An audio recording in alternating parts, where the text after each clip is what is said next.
Good evening friends. Thank you. இங்கே வந்ததுக்கு ரொம்ப நன்றி. இங்கே எங்கள் சின்ன படத்துக்கும் நீங்கள் இவ்வளோ பேர் வந்திருக்கிறது ரொம்ப சந்தோஷமாக இருக்குது. என்னால் முடிஞ்ச வரைக்கும் ஒரு ஸ்கிரிப்ட் ஒன்று பண்ணியிருக்கிறேன். ஸோ ஐ திங்க் நீங்கள்லாம் சப்போர்ட் பண்ணலைன்னா இது வந்து மக்களிடையே போய் சேருமான்ன்றது ரொம்ப கஷ்டம். அதனால் ப்ளீஸ் என்கரேஜஸ். எங்களோட ஸ்டார்ஸ்லாம் யாரும் வரல எக்ஸப்ட் அந்த அப்பா கேரக்டர் பண்ணவர். ஏன்னா மற்றவங்கலாம் ரொம்ப பிஸியாக இருக்காங்க, அதனால வர முடியல. ஸோ டயஸில் வந்து வெறும் ஜென்ஸ் மட்டும் இருக்கிறோம். இருந்தாலும் நான் உங்களை எல்லாம் ரிக்வெஸ்ட் பண்ணுறது என்னென்னா, இந்த படம் பார்த்துருக்கீங்க. I think I have done my best and the entire team has done the best. So encourages and டெஃபினட்டாக உங்களோட என்கரேஜ்மெண்ட் இல்லைன்னா இந்த படம் வந்து it won't go to the mass. Thank you. வேற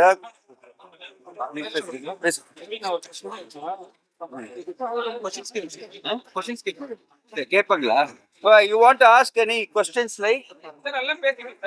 Sir, right. Okay.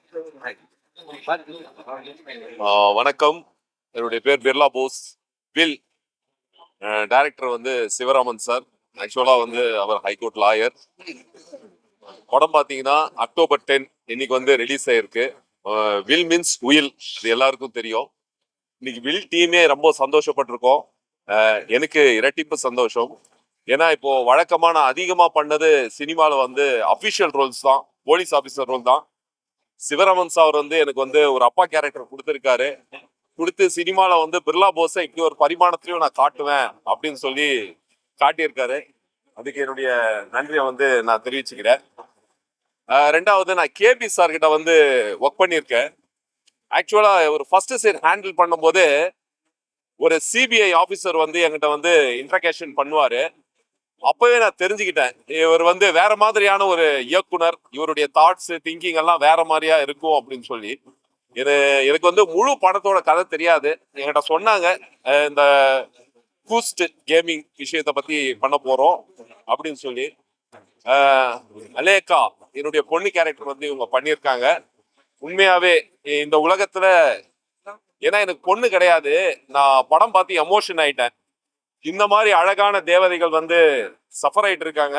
ஆண்டவன் அந்த மாதிரி தேவதைகள் வந்து குடும்பத்துக்காக சஃபர் ஆகாம இருக்கணும்னு சொல்லி நான் வந்து ப்ரே பண்ணிக்கிறேன். ரொம்ப எமோட் ஆயிட்டேன்.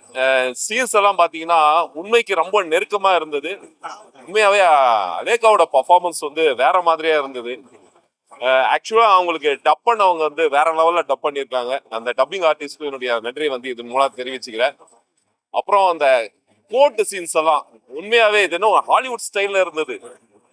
எல்லாம் ரொம்ப லைவா இருந்தது. ஏன்னா சார் அந்த ஃபீல்ட்ல இருந்ததுனால ஒவ்வொரு விஷயமும் ரொம்ப மைன்யூட்டா பண்ணியிருந்தாரு.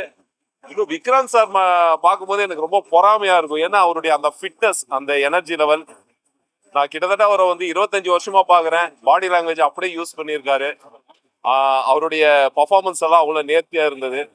அப்புறம் வந்து பிகினிங்ல இருந்தே மியூசிக் டைரக்டரோட அந்த மியூசிக் வந்து ரொம்ப நல்லா இருந்தது. சுபு சார் வாழ்த்துக்கள். அப்புறம் கேமரா பிரசன்னா சாரோட அந்த ஒர்க்கு, அப்புறம் நம்ம தினேஷோட எடிட்டிங் ஒர்க்கு, ஆர்டிஸ்ட் நிறைய பேர் சொல்லிட்டே போலாம். வேணு சார்லாம் வாழ்ந்திருக்காருன்னு தான் சொல்லணும். மோகன் குமார் சார், வேணு சார் எல்லாம். ஆக்சுவலா சிவராமன் சார் ஒரு டைரக்டரா எனக்கு ரொம்ப பிடிச்சிருக்கு. இது வந்து ஸ்கிரீன்ல ரொம்ப என்ஜாய் பண்ணி பார்த்தேன். Worth watch. ஒவ்வொருத்தரும் பார்க்க வேண்டிய படம். தியேட்டர்ல போய் பாருங்க. நன்றி, வணக்கம்.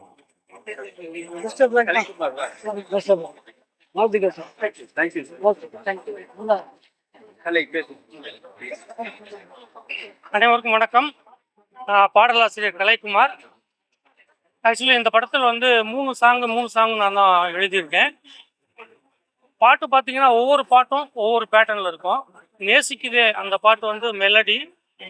அப்புறம் ஒரு குத்து சாங்கு டெஸ்லா, அது ரொம்ப வைரலாக போச்சு, யூடியூப்பில் நீங்கள் பார்த்துருப்பீங்க.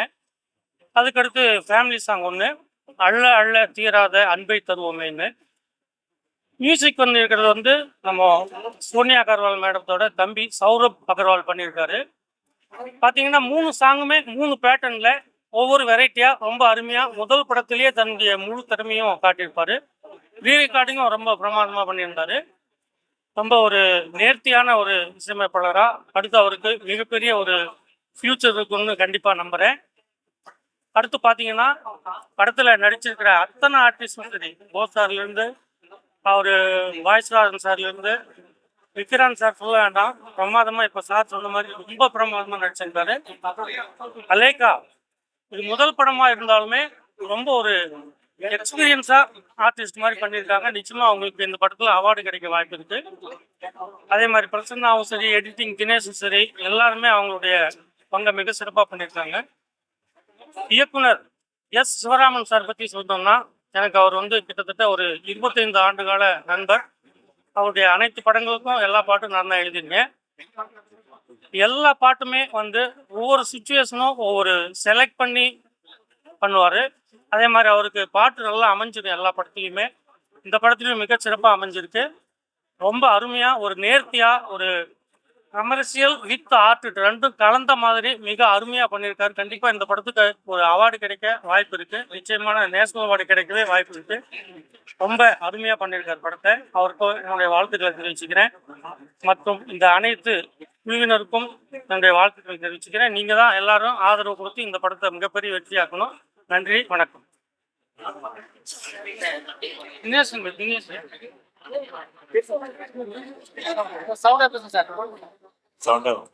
எனக்கு எல்லாருக்கும் வணக்கம். என் பேர் பத்ரி. சொந்த ஊர் கேரளா தான், அதனால பேசும்போது மலையாளம் கலந்து வரும். எனக்கு இதில் வாய்ப்பு கொடுத்த சிவராம் சாருக்கு ரொம்ப ரொம்ப நன்றி.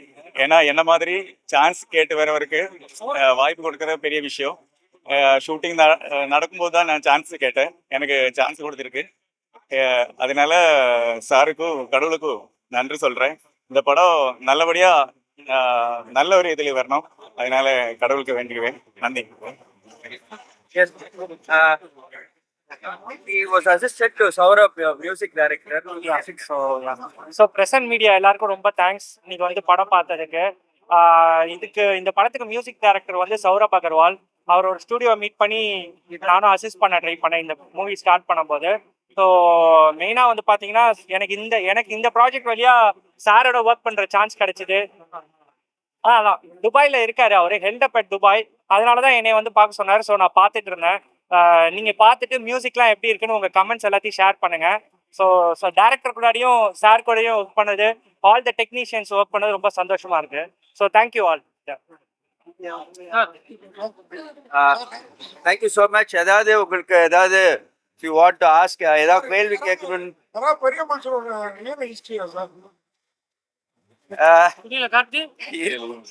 பெரிய மனிதனோட ரியல் ஹிஸ்டரியா இருக்கலாம் இருக்கலாம் இருக்கலாம். ஏன்னா நான் வந்து கோர்ட்ல, நான் ஹைகோர்ட்ல ப்ராக்டிஸ் பண்றேன். ஸோ இந்த மாதிரி ஒரு கேஸ் ஒன்று லைட்டா பார்த்தேன்.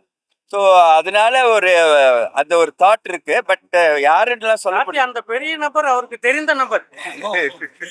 ஆனா டைரக்ட் சார் நீங்களே வந்து அந்த ரெண்டு கேரக்டர் லுக்ல தான் இருக்கீங்க. நீங்க அப்படி கேட்பீங்கன்னு தான் தெரிந்த நபர்னு சொன்னேன்.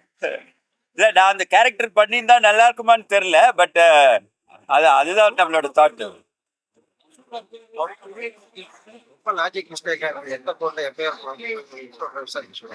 என்னங்க நீதிபதி சொல்றாங்கல்ல, எப்படி செய்ய முடியாது எஃப்ஐஆர் போட போய் விசாரிக்க போக முடியாது. அதெல்லாம் இல்லை. நான் கோர்ட்ல பார்த்துருக்கேன். இந்த கோர்ட் சுவமோட்டோவா கேட்க சொல்லலாம். அட்வொகேட் கமிஷனரே அப்பாயிண்ட் பண்றாங்க. ஒரு அட்வொகேட் கமிஷனர் அட்வொகேட்டா இல்ல இல்ல ஐ ஹேவ் சீன் இன்வெஸ்டிகேட் பண்ணுங்க அப்படின்னு சொல்லுங்க. எது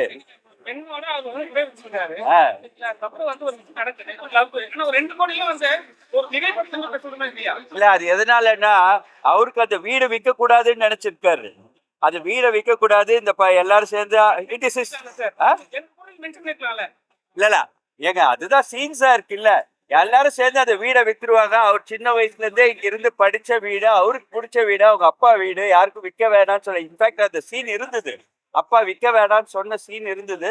பட் அது ஃபுட்டேஜ்ல போயிடுச்சு. பட் என்ன ரீசன்னா, இந்த மாதிரி ஒரு நமக்கு ஆசையான இருக்கிற இடத்த இலகமா எழுதி வச்சுட்டு போயிட்டோம். இவங்க அவருக்கும் பிடிச்ச பொண்ணுதான், சரி கிடைச்சதுன்னா அதுக்கு கிடைக்கட்டும், இல்ல வேற யாருக்கும் கிடைக்க கூடாதுன்றதுதான் தாட்டு. என்ன ரீசன் ஆகுதுன்னா, அந்த பொண்ணு கிட்ட இருக்கும்போது அவங்க மாமா சம்பந்தி வேற சண்டை போடுவார் இல்லையா, அந்த காண்டுல அந்த வெறுப்புல இந்த மாதிரி எழுதி இல்ல அது மட்டும் இல்ல, அந்த பொண்ணுகிட்ட ஒரு நேர்மை இருந்தது. வாங்குற பணத்தை யாராவது திருப்பி கொண்டாந்து கொடுப்பாங்களா? அந்த பணத்தை கொண்டாந்து கொடுக்குது. அதனால அந்த நேர்மையே அவருக்கு பிடிச்சிருக்கு. எல்லாருமே அவரை சுத்தி இருக்கிறவங்க எல்லாம் பணம் தான் வேணும்ன்றாங்க. பட் வேற இந்த பொண்ணு மட்டும் பணம் வேணான்ட்டு திருப்பி கொண்டாந்து கொடுத்துச்சு. ஈவன் ஆஃப்டர் ஒரு சஃபரிங் இருந்தா கூட, அவளுக்கு பிடிக்காத விஷயம் நடந்தா கூட அந்த பணத்தை திருப்பி கொடுத்தா. அதனால இவன் மேல ஒரு இம்ப்ரெஷன். இன்னைக்கு வந்து காலேஜ் பொண்ணுக்கு ஒரு ஹெல்ப் கேட்டா ஒரு ஹெல்ப் அவங்களோட ஃப்ரெண்டே வந்து இந்த தவறான வழியில போற விஷயம் வந்து நடந்துட்டா இருக்கு. நீங்க அதை வச்சு பண்ணீங்களா இல்ல நீங்களா வந்து நிறைய அந்த மாதிரி நிறைய அந்த மாதிரி நடக்கிறது, நிறைய அது மாதிரி நடந்திருக்கு. நானும் கேள்விப்பட்டிருக்கேன். So, இது ஒரு தாட் தான். சார் டேரக்டர் சார் அதே மாதிரி அஹ், ஒரு நல்ல அழகா ஒரு கதையை எடுத்து போயிருக்கீங்க. அஹ், ஆனா கிளைமாக்ஸ்ல ஒரு கருத்து சொல்றேன்ட்டு, அஹ், அதாவது நிறைய பேருக்கு குழந்தை இல்லாம தவிக்கிறாங்க. அஹ், ஆனா வந்து இப்படி முறை இல்லாம பிறக்கிற குழந்தைகளை அஹ். கலைக்காதீங்கன்னு சொல்ல வரீங்களா? இல்ல அப்படின்னு நான் சொல்ல வரல. அதுக்குதான் சொல்றேன் கேளுங்க. இது நம்ம இந்தியா வந்து 140 கோடி மக்கள் இருக்கிறாங்க. ஆனா இன்னைக்கு பாத்தீங்கன்னா மெட்ராஸ்லயே ஃபெர்டிலிட்டி சென்டர் தான் ஜாஸ்தியா இருக்கு, குழந்தையின்மை அப்படின்றது. ஸோ இது வந்து இட் இஸ் இன்சைட் மெசேஜ் என்ன தெரியுங்களா? இந்த சின்ன பசங்கள்லாம் சின்ன பொண்ணுங்கள்லாம் இந்த இதுல எல்லா ஃபுட்டெல்லாம் சாப்பிட்றதுனால அவங்க வந்து தே பிகம் ஃபெர்டிலிட்டியே கிடைக்க மாட்டேங்குது. புரிஞ்சுதுங்களா? இதுல நிறைய மெசேஜ் எடுத்துக்கிறதுனா எடுத்துக்கலாம். புரிஞ்சுதுங்களா? இது இன்னொரு மேட்டர். அது நீங்க இப்படி தப்பா நல்லபடியா எடுத்துக்கிறதா இருந்ததுன்னா, இந்த மாதிரி ஜங்க் ஃபுட் சாப்பிட்றதுனால எல்லாருக்குமே வந்து ஃபெர்டிலிட்டி இல்லை, நிறைய பேருக்கு குழந்தையின்மை இல்லை. அந்த குழந்தையின்மை இல்லைன்றது அந்த டாக்டர் சொல்லுவாங்க தெரியுமா? நான் ஒரு கைனகாலஜிஸ்ட், ஆனா எனக்கே குழந்தை இல்லைன்றது அதுதான் இதோட சப்ஜெக்ட். புரிஞ்சுதுங்களா? நிறைய ஆங்கில வசனம் ஆ? ஆங்கில வசனமா வருது. அப்படியா? Subtitle போட்டுக்கலாம்.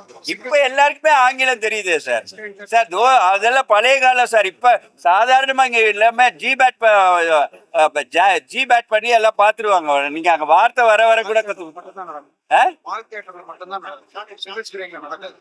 இல்லைங்க, அப்படிலாம் சொல்லாதீங்க. எனக்கு தெரிஞ்ச வரைக்கும் ஈரோடோ இல்ல எந்த ஊர்லயுமே எல்லா ஊர்லயுமே எல்லா பசங்களும் படிச்சுட்டாங்க. இப்ப நிறைய பேர் இப்ப எங்க வீட்டுல எல்லாம் சர்வன்ட் மெய்ட்ஸ்ன்னு யாரும் சொல்றது இல்ல, ஹோம் மேக்கர் அப்படின்றாங்க. அவங்க பசங்க வந்து காலைல பைக்ல கொண்டு விட்டுட்டு போறாங்க, எல்லாம் படிச்சுட்டாங்க. ஆனா அம்மா மட்டும் சரி அதே வேலை செய்யணும்ட்டு ஆசைப்படுறாங்க. ஸோ அதனால எல்லாருமே இப்ப எல்லாருக்குமே புரியுது. அது புரியலன்னா கூட சரி, சினிமான்றது இட் இஸ் பியாண்ட் லாங்குவேஜ் இல்லாம படிப்பு வேற மொழிகள் சொல்றது மொழியை பத்தி இல்ல அதான் மொழிதான் சொல்றேன். மொழி இல்லாம மொழிக்கும் மீறி படத்தை ரசிக்க முடியும்ட்டு என்னோட தாட். அதனால ஏன்னா ஹைகோர்ட்ல எல்லாம் நீங்க போய் தமிழ்ல ரொம்ப பேசுறீங்கன்னா அசிங்கமா இருக்கு. அதனால சொல்லி நீங்க நிறைய பார்த்திருப்பீங்க, நீங்க பார்த்த கிடையாது. அதான் சொன்னேன், கேள்விப்பட்ட கதை. சார் நம்ம ஊர்ல நிறைய பாடலாசிரியர்கள் இருக்காங்க. அதுல மியூசிக்கும் பாட்டு ஹைலைட்டா இருந்துச்சு. ரொம்ப நாளைக்கு அப்புறம் கலைக்குமாரும் மொத்த படத்துக்கும் சில பாடல் கிளீன் மியூசிக்கா இருந்தாலும் ஏன் யூஸ் பண்றீங்க? அவர் வந்து சின்ன வயசுல இருந்து இப்ப 6 படம் பண்ணிருக்க. நான் பாட்டு கொடுக்கலன்னா அங்க ரெக்கார்டிங் தியேட்டர்லயே வந்து தகராறு பண்ணுவாரு. ஆனா but is a very good friend. First நான் யார்கிட்டயும் அசிஸ்டன்டாலா யார்கிட்டயும் இல்ல, இவர் தான் ஃபர்ஸ்ட் என் படத்துக்கு கூட வந்து ஸ்டார்ட் கட்டுன்னு சொல்லுவாரு. அதனால ஆமா, அதனால இஸ் a குட் ஃப்ரெண்ட். எந்த கதையா இருந்தாலும் சொல்லுவேன், லைக் பண்ணுவேன். ஆனா இந்த படத்தை பொறுத்த வரைக்கும் இந்த கதை உருவானதுக்கு காரணம் வந்து என்னோட எடிட்டர் தினேஷ். அந்த தினேஷ் வந்து டெய்லி வருவார் வீட்டுக்கு. போன படம் எடிட் பண்ணவர், ஏதாவது ஒரு கதை சொல்லுவேன். அப்ப இந்த கதையை சொன்ன போது அவருக்கு பிடிச்சது, சார் இதுல பண்ணலாம் அப்படின்ட்டு டிராவல் டவுன் பண்ணி. தேங்க்யூ.